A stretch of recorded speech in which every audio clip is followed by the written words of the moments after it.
Assalamualaikum warahmatullahi wabarakatuh. Saya Sri Haryaningsi, guru di UPT SMP Negeri 1 Atap Danau Lancang, Kecamatan Tapung Hulu, Kabupaten Kampar. Saya mengampu mata pelajaran IPA.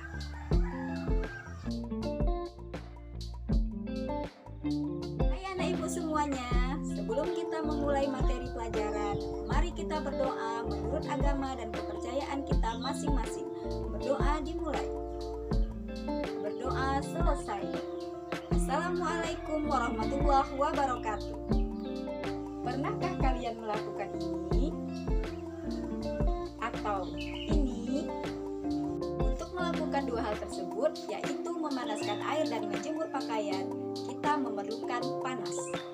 Panas dapat kita ukur dengan menggunakan suhu. Apa itu suhu? Ayo, ada yang tahu?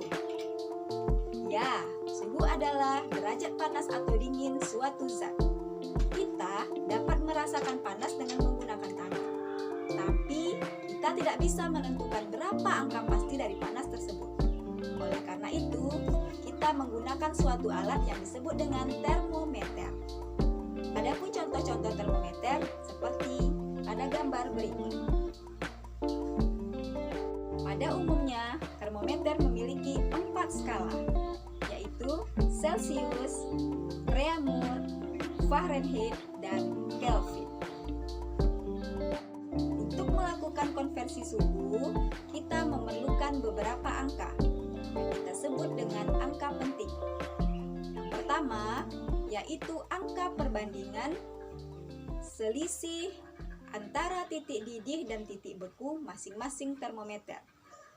Bisa kita lakukan dengan cara mengurangkan titik didih dan titik beku pada setiap termometer. Perhatikan gambar berikut. Masing-masing termometer memiliki titik beku dan titik didih. Untuk titik beku Celsius adalah 0 derajat, Fahrenheit 32 derajat, Kelvin 273, dan Reaumur 0 derajat. Sementara titik didih untuk Celsius adalah 100 derajat, Fahrenheit 212 derajat, Kelvin 373, dan Reaumur 80 derajat. Misalnya, Celsius 100 dikurang 0 sama dengan 100, Fahrenheit 212 dikurang 32 sama dengan 180, Kelvin 373 dikurang 273 sama dengan 100, dan Reaumur 80 dikurang 0 sama dengan 80. Angka-angka yang sudah kita dapatkan ini kita perkecil dengan cara membagi sama rata, yaitu dengan angka 20. 100 dibagi 20 sama dengan 5, 180 dibagi 20 sama dengan 9, 100 dibagi 20 sama dengan 5, dan 80 dibagi 20 sama dengan 4. Dari perbandingan tersebut dan titik beku pada masing-masing termometer, maka didapatkanlah rumus sebagai berikut. Perhatikan tabel. Dari berarti termometer yang diketahui angkanya, sedangkan ke berarti termometer yang akan dicari hasilnya. Misalnya dari Celsius ke Reaumur. Karena Celsius merupakan termometer yang diketahui hasilnya, maka perbandingannya diletakkan di bagian bawah atau sebagai penyebut.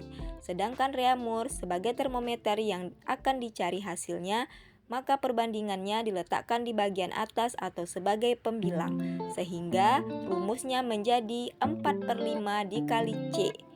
Mengapa tidak ada penambahan dan pengurangan? Karena Celsius dan Reaumur sama-sama memiliki titik beku 0 derajat. Contoh berikutnya dari Reaumur ke Fahrenheit. Karena Reaumur merupakan termometer yang diketahui hasilnya, maka perbandingannya diletakkan di bagian bawah atau sebagai penyebut. Sedangkan Fahrenheit sebagai termometer yang ditanya hasilnya, maka perbandingannya diletakkan di bagian atas atau sebagai pembilang. Sehingga didapatkanlah rumus 9/4 dikali R ditambah 32. Ditambah 32 karena terjadi kenaikan titik beku dari Reaumur ke Fahrenheit, yaitu dari 0 ke 32 derajat. Demikianlah video pembelajaran tentang materi konversi suhu. Semoga bermanfaat untuk kita semua. Assalamualaikum warahmatullahi wabarakatuh.